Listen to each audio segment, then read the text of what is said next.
Was Chavez lucky? Should Taylor be champion? Trinidad's never lost. Neither is Chavez. What about Leja? Can he beat Ruelas? And how about Koji? Is he ready for Randall?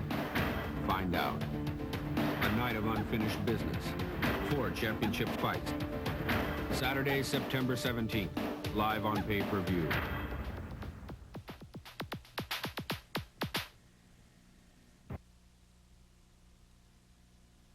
Fantastic fights are always relived in the memories of man for time immemorial. Chavez tries to catch him with the uppercut. Taylor keeps his hands going. This was the personification of a great match. Chavez trying to finish strong, and he may have Taylor in a bit of trouble. Oh, down goes Taylor! Count is 1! It was just a brilliant performance of both fighters, and it truly is unfinished business. No! It looks like Richard Steele may have counted him out. Now they got a chance to meet again. Julio Cesar Chavez has retained the WBC championship. And replay that evening that they found 4 years ago. What an ending to the fight! You can't afford to miss it.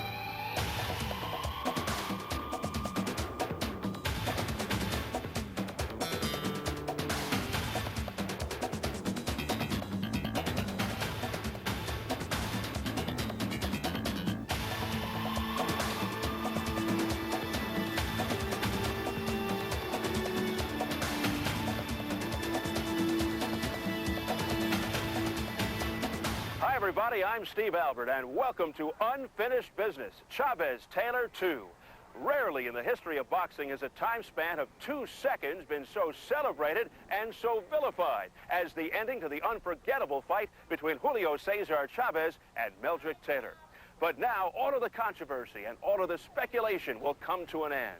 For on September 17th, here at the world's largest hotel, the MGM Grand in Las Vegas, 6-time world champion Julio Cesar Chavez and 2-time world champion Meldrick Taylor will finally be taking care of their unfinished business as they meet again, this time for the WBC super lightweight title. This long-awaited bout headlines a truly terrific night of boxing, as there will be 3 more title fights, each pitting the champion against his #1 contender. In another 140-pound title fight, WBA champion Juan Koji, with his 67 wins, takes on the only man to beat Chavez, Frankie Randall, in what should be the first step towards unifying that division. And in a battle between 2 undefeated welterweights, 21-year-old Felix Trinidad puts his IBF title on the line against one of boxing's best-kept secrets, Yuri Boy Compass, with his 56 victories and his 50 knockouts.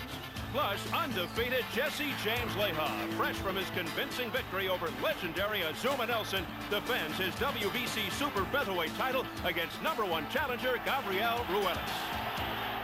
We'll be examining all of these championship matchups, but coming up right after this, Chavez Taylor 1, an inside look at that now historic yet still controversial bout.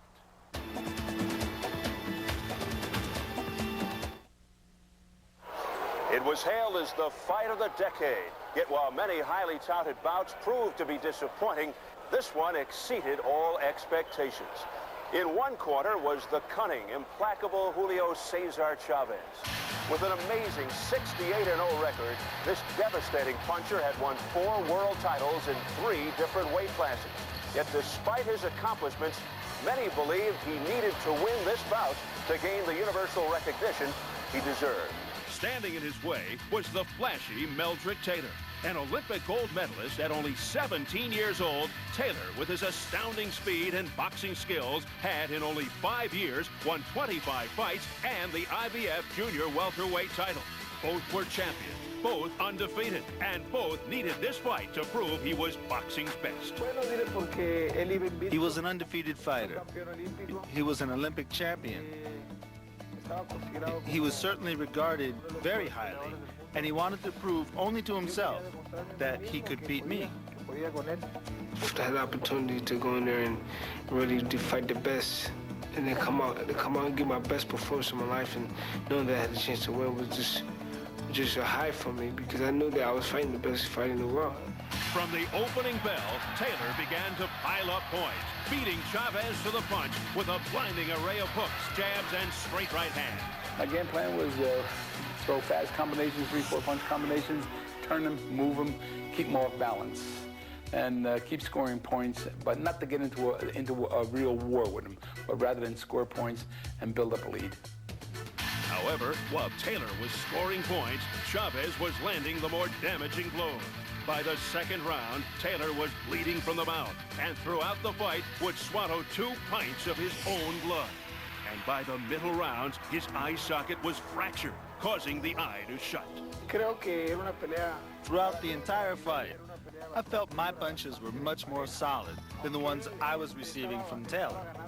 I mean, the most important part of this whole thing is that when Taylor left that ring, he left that ring looking like a monster.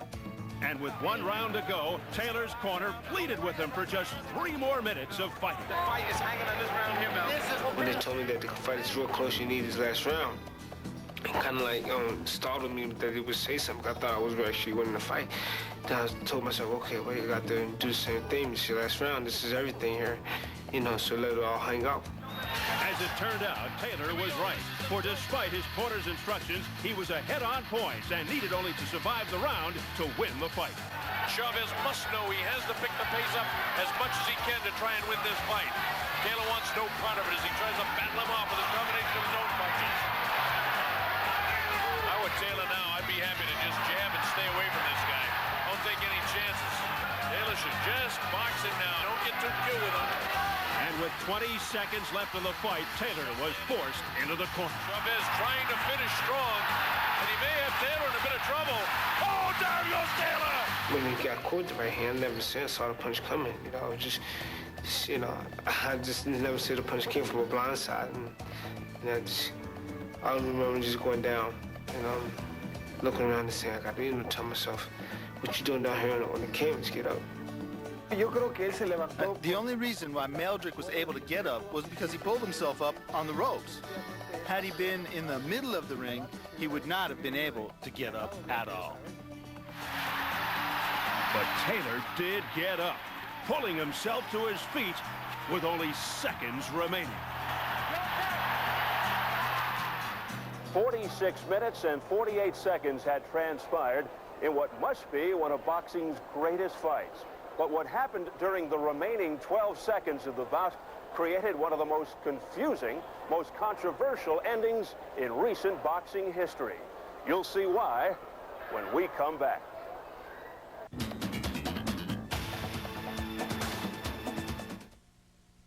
While 4.5 years have transpired since Julio Cesar Chavez and Meldrick Taylor met in their memorable title fight, those last 12 seconds have stubbornly resisted and consistently denied the passage of time, as they have been constantly rehashed and relived. And while people are quick to choose sides in this controversy, the events of those last seconds are in truth a bewildering morass of conflicting stories and contrasting realities. There were less than 20 seconds left in the fight when a hurt and exhausted Taylor threw and missed a pawing jab, leaving himself open to Chavez's right hand. Oh, down goes Taylor! Right away, my instinct said, get up. So I just reached for the ropes and just pulled myself up. But I was not, at the period of time, I was not hurt or nothing. As Taylor climbed to his feet with 8 seconds left, Lou Duva, his trainer, claimed that Chavez had drifted out of the neutral corner. He was concentrating on Mel at that time, that he forgot about Chavez, or he overlooked Chavez, and he didn't see him, and he claimed he didn't see him. We got the tape, and the tape showed that he looked over his shoulder, not once but twice over his shoulder, and saw Chavez leaving the corner, and he never stopped the count. And the rule says that you must stop the count. And if he did that, according to the watch, the round would have been over. The only thing that I was looking at, and the only things that I wanted to look at, was the safety of the fighter. Let him come back another day if he wasn't going to be able to make it. But I wanted to make sure that, when the time came for me to stop the fight, I was going to be there to stop it. With 4 seconds remaining, Taylor, distracted by the commotion in his corner, did not answer Richard Steele's question. As he was asking me if I was okay, I was distracted. I seen him coming up on the steps. And I turned away from him, look. But as I looked away from the building, I heard him, I was shaking my head. Yeah, I'm okay. But I didn't answer him. Both verbally, I didn't say anything, but I nodded with my head. The motion in my head, I'm okay. With just 2 seconds to go in the bout, Steele, hearing no response from Taylor, stopped the fight and began a controversy that has continued to this day. The time has nothing to do with my job. My job is to let the fight, continue and to go on as far as they can go. And when one is not able to answer me back or not able to stand up on his own feet or defend himself, then it's time to stop the fight. The time has no, it makes no difference what time it is. With 2 seconds left, what could have happened? I mean, even if he would have hit me with a punch, don't mean that I would have, even when I went down, if I would have been over. I feel that had I been able to land one more punch, it might have been fatal. I think that's just baloney, because that's baloney with 2 seconds left. First of all, a man cannot get to you if he's in the right corner, and by the time, you're coming up to the center of the ropes, to the center of the ring, the fight would be over. 4.5 years have transpired since that wild finish, and while both men have gone on with their boxing careers and personal lives, the greatness of the fight and the controversy of its ending continues to live with them to this day. But now, after all this time, on September 17th, Meldrick Taylor and Julio Cesar Chavez will have a chance to relive those moments and rewrite their histories. Yeah, I don't want to go down in history. This gotta almost be Chavez with 2 seconds left. If I can come out September, win the championship, look good winning the championship, people won't remember me like that. They would say, well, 2 seconds back, he came back and he redeemed himself. So if the second fight is as great as the first fight, then I don't believe people will remember me by that 2 seconds. They will remember me coming back and being Chavez in the rematch. I feel that it's going to be a very similar fight, that it's going to be a difficult fight. I think Taylor in this fight is going to be very determined. He wants to reach the stars again. He wants to bask in the glory of the public. Because he wants it all so badly, I feel that this makes him a very dangerous opponent in the rematch. There's more unfinished business coming up. Final words, parting shots, and a look at 3 more title fights. All right after this.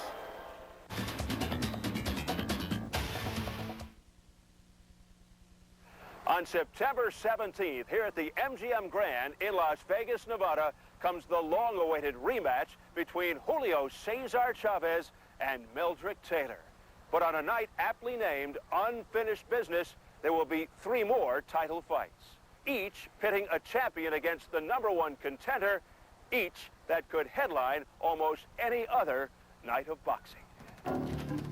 In a step towards unifying the junior welterweight title, Argentina's Juan Koji puts his WBA title on the line. Koji, a bruising southpaw, has powered his way to an amazing 67 victories against only 2 defeats and 2 draws. Facing him is Frankie Randall. Despite compiling a 49-3 record, Randall, with fluid boxing skills and a rock-solid chin, shocked the sports world 8 months ago as he took a 12-round decision from Julio Cesar Chavez. But 6 months later, in an eagerly anticipated rematch, an obscure WBC rule prevented Randall from retaining his title. I didn't get you. 1 point off here.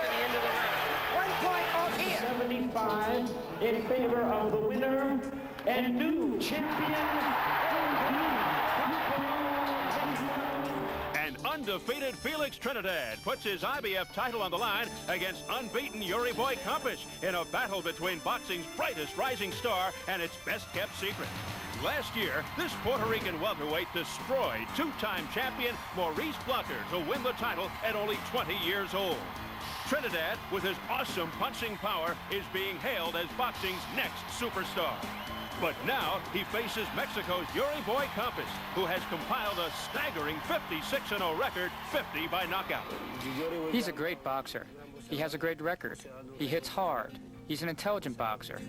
But so am I. I just see myself beating him, just because I'm a better boxer than he is. He's a fast fighter. He throws a lot of punches, but I don't think he's fought a very strong fighter. And when he gets in the ring with me, I think he's going to have some difficulty.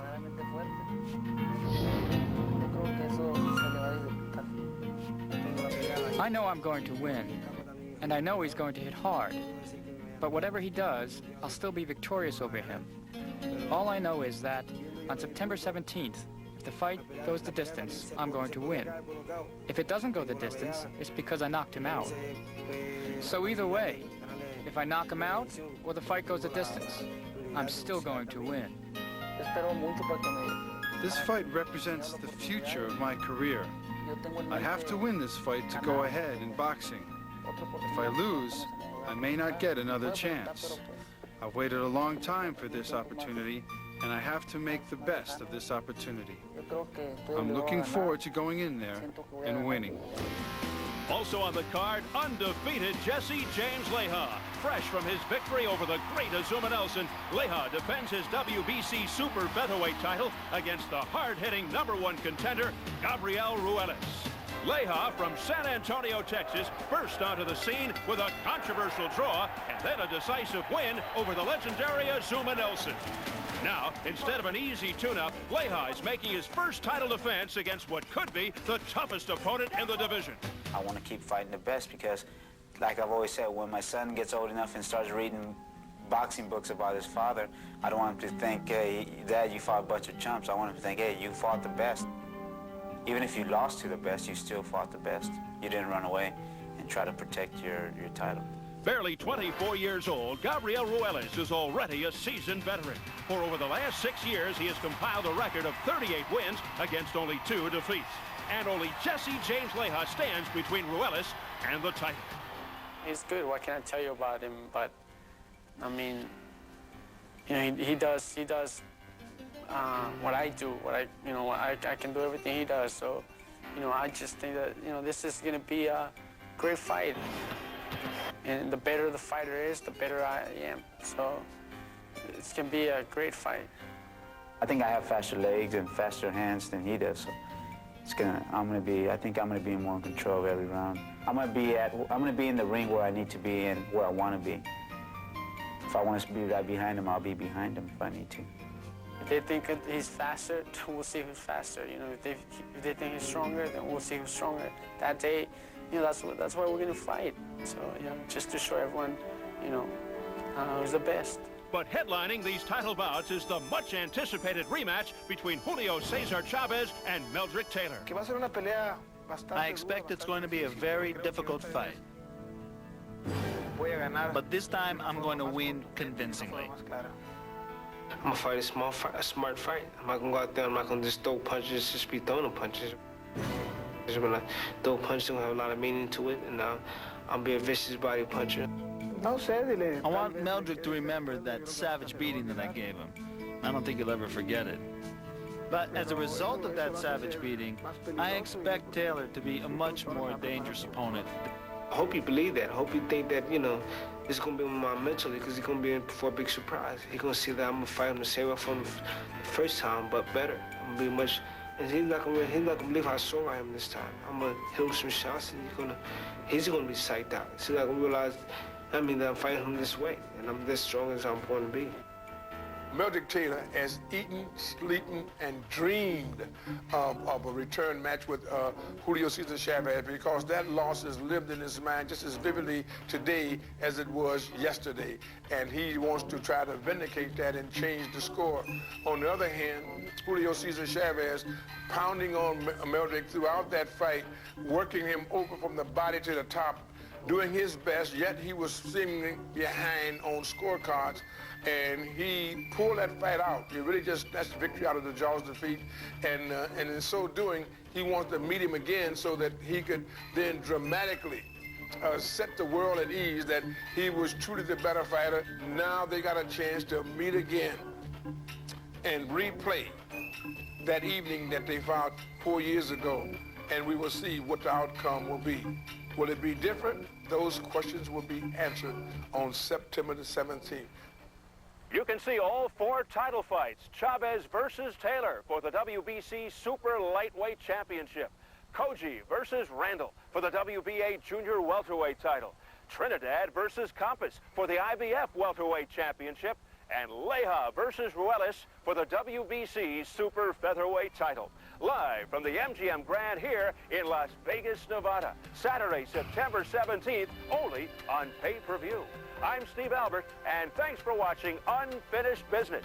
Chavez, Taylor 2.